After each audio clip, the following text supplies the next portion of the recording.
Hello everyone, আজকে তোমাদের সঙ্গে আমি একটা পোলাওয়ের রেসিপি শেয়ার করছি। আজকে বানাচ্ছি সয়াবিন পোলাও। পোলাও তো আমরা নানান ধরনের খেয়েছি। আমি বলবো একবার সয়াবিন দিয়ে পোলাওটা তোমরা বানিয়ে দেখো। নিরামিষ দিনে কিন্তু এরম ধরনের পোলাও ভীষণ কার্যকরী। তো প্রথমে আমি সয়াবিনটাকে গরম জলে ভিজিয়ে নিয়েছিলাম।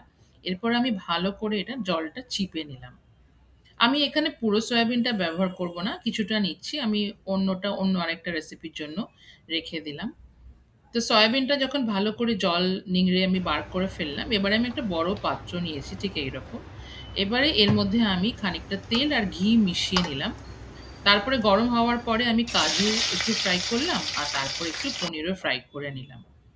কাজু আর পনির দিয়ে কিন্তু এই মানে পোলাওটার লুকটাও খুব ভালো আসে। তারপরে আমি সয়াবিনটা একটু ভেজে নিচ্ছি। আমি একটু মশলা দিলাম, হলুদ আর লঙ্কার গুঁড়ো দিয়ে আমি এটা ভালো করে ভাজলাম। এতে কালারটা কিন্তু খুব সুন্দর আসবে। সয়াবিনে অনেক প্রোটিন আছে, তাই নিরামিষ দিনে তোমরা এটা কিন্তু মেনুতে রাখতে পারো। যেরকম পনির খুব প্রোটিন যুক্ত একটা খাবার, সেরকম সয়াবিনেও কিন্তু অনেক প্রোটিন আছে।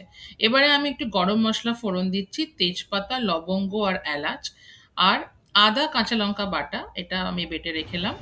রেখে আমি এটা এবারে তেলে দিয়ে দিলাম। এই রান্নাটায় কোনো মশলা সেরকম যায়ই না, তাই বলছি খুবই সহজ। তারপরে আমি সয়াবিনটা দিয়ে ভালো করে কষিয়ে নিলাম।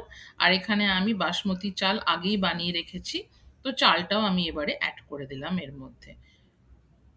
এটা একটা খুবই সহজ রেসিপি, যারা নতুন নতুন রান্না করছো, ব্যাচেলার একা থাকো, তারা কিন্তু এটা ট্রাই করতে পারো। এটা ওয়ান পট মিল, যেটা খুব মানে নিউট্রিশিয়াস, পেটও ভরবে আর ঝামেলাও কম। দেখো রাইসটা কত সুন্দর হয়েছে। যারা ঝাল খাও তারা একটু কয়েকটা কাঁচা লঙ্কা ফেলে দিতে পারো। আর পোলাও তো রেডি, মানে আর বিশেষ কিছু করারই নেই, কিন্তু টেস্ট কিন্তু ভীষণ ভালো হয়েছিল। আমি কাজু আর পনিরটা ওপরে সাজিয়ে দিলাম আর লাস্টে একটু ধনেপাতা অ্যাড করে দিলাম। আমি বলছি তোমাদেরকে যে এই রেসিপিটা কিন্তু খুবই টেস্টি। আর তোমরা কিন্তু বানিয়ে বলো যে কিরকম লাগলো, আমাকে জানাতে কিন্তু ভুলো না। আর আমার চ্যানেলে কিন্তু এরকম আরো অনেক সহজ রেসিপি আমি শেয়ার করি, তোমরা কিন্তু সেগুলো দেখে নিতে পারো।